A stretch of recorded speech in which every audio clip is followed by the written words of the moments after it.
thanks for tuning in for another video. I hope you had the most lovely week. It is Saturday today and we just spent the day at a gorgeous local flower farm. There's a You Pick flower event that they hold a couple weekends in a row here coming up in the summer, and we decided to go and check it out. The dahlias weren't quite ready to be picked, however, they did at the end have some dahlias on the side that we could take home with us, which was awesome. So I got a really big bucket of different blooms that I'm hoping to arrange with you here on camera. Lots of gorgeous zinnias and some salvia and a few cosmos and a whole bunch of other really pretty flowers. Some really nice deep red burgundy sunflowers as well. And hoping if the weather behaves, I'll get to come out here and do some arranging with you on camera. The weather has been extremely unpredictable here. One minute it's raining, the next it's super sunny, and sorry if you can hear that in the background, my neighbor is mowing. I literally thought today that we were going to get rained out and not going to be able to go, because as we were driving there it started to pour, and of course when we left it was super sunny, so you really never know. And I'm kind of taking that risk right now being out here, because at any minute it might start downpouring. It literally stopped raining like 10 minutes ago. So I know last video I talked about applying the milky spore to the ground to combat the Japanese beetles. Unfortunately, I've been a poor steward of my garden. I haven't done that, even though now is like prime opportunity given the raininess.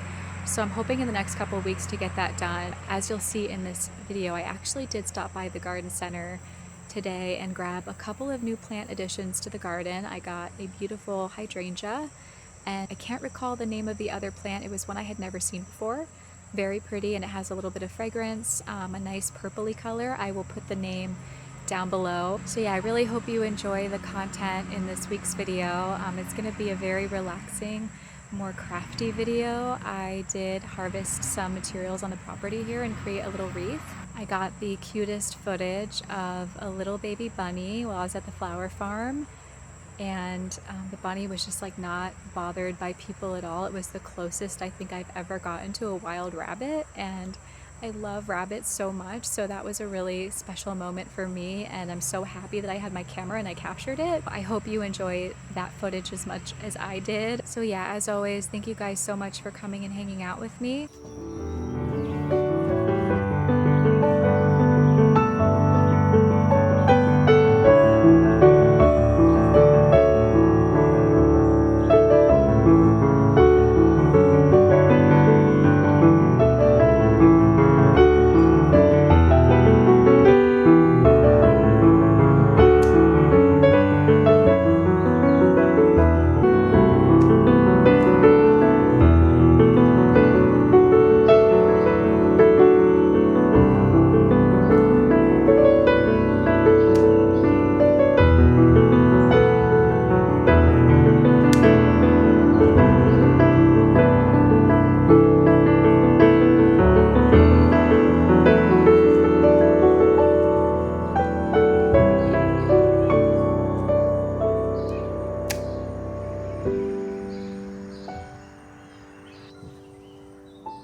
So here is the enormous bucket of flowers that I mentioned that I got earlier from the local flower farm. All right, so I made it over to my greenhouse to go ahead and take these gorgeous flowers and make some arrangements. Apologies if you can see sweat beading on the top of my lip right now. I'm very aware of its presence. It's super hot in here, and yeah, it's just how it is. All right, so I brought a couple of pre-filled vases out here, just kind of a variety and assortment of different sizes and shapes. This is just a weck jar. Really love these different jars for multi-use, storage, and also for this purpose. Really cute. And then this vase is by the brand Juliska. I hope I'm saying that correctly, the berry and thread line. It is a petite but really beautiful vase. And then I just got 2 of these vintage, sorry, I've got like dirt all over my hands from wiping away some of the stuff on the table here. These are just, you've seen these before in my previous video. It's just a vintage milk glass, not vase, milk glass. That sounds weird to say, because we're not talking about the milk glass that looks kind of cloudy, if you know what I mean, but it's a literal glass used for milk. Okay. All right, so I'm gonna start with the large weck jar because I think it's the biggest of the bunch that I have here. It has the widest opening at the top. And I'm going to take these gorgeous burgundy sunflowers. I think I actually have 2 like this. And then I have another sunflower. Where is she?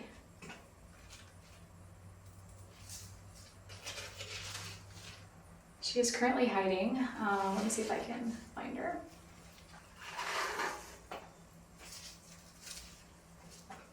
All right, I found her. So I didn't notice this before, but it looks like she's missing half of her petals. So yeah, kind of a little funky, but pretty. So I'm gonna go ahead and start with those. I'm gonna put them all in, actually, I think I'm gonna put the burgundy ones in the same vase, and then we're gonna put her elsewhere. So I'll set her in another vase for now. And I am just gonna go ahead and remove some of these lower leaves. I'm using a pair of these Niwaki snips. I love these. All right, and then I think paired with the burgundy, I'm gonna use these really pretty kind of cream colored zinnias that have this kind of light green in the center. These are absolutely beautiful. I've never been much of a zinnia person. I think this year I've just started to really like them, so I'm sure next year I'll plant some of these.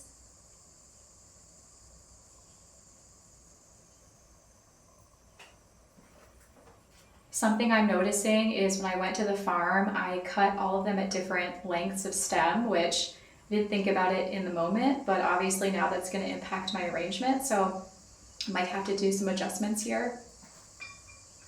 She's pretty close to the edge of the vase. Let me see, do I have other taller ones? I don't think so. She's a little taller. I think what I'm going to do is I'm actually going to trim the stems of the sunflower to make them a little bit more even. Okay, that looks good, but we're going to remove some of the leaves there. Okay, and I don't want them to be all the same height, so I'm just going to take this one and trim her a little bit, if I can get her untangled.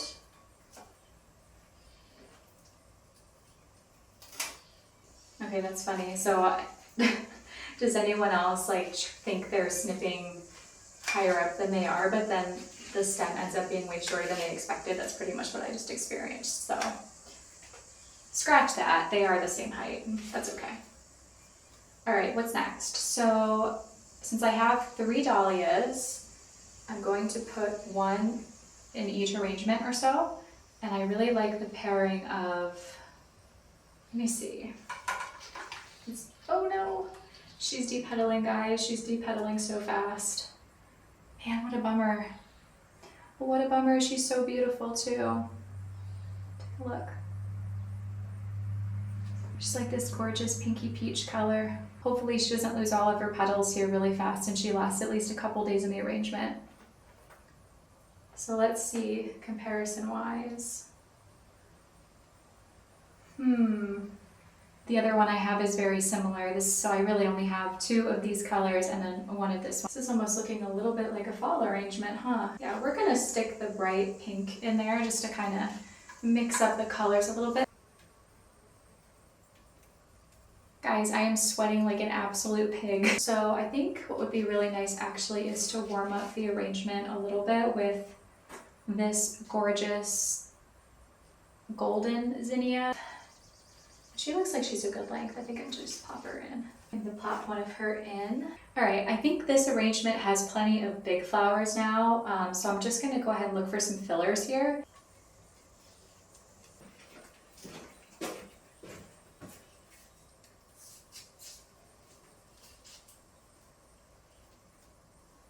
Okay. So there is the finished arrangement.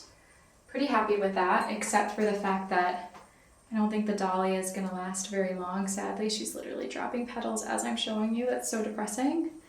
But yeah, this is really pretty. Okay, so that's arrangement number 1 done. We have plenty more flowers. Just going to clean up all this mess down here that I made real quick.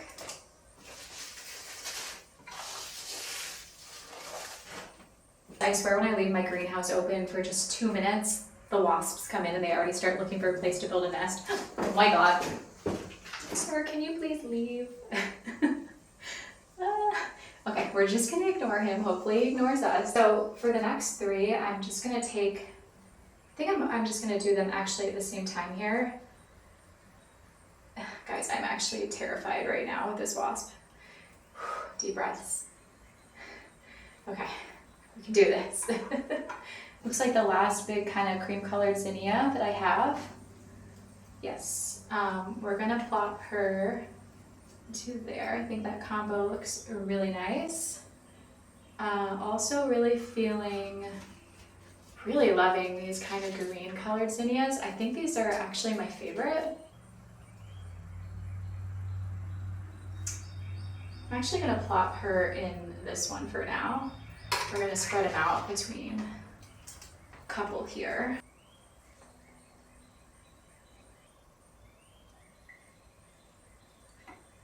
So pretty.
here are the final arrangements.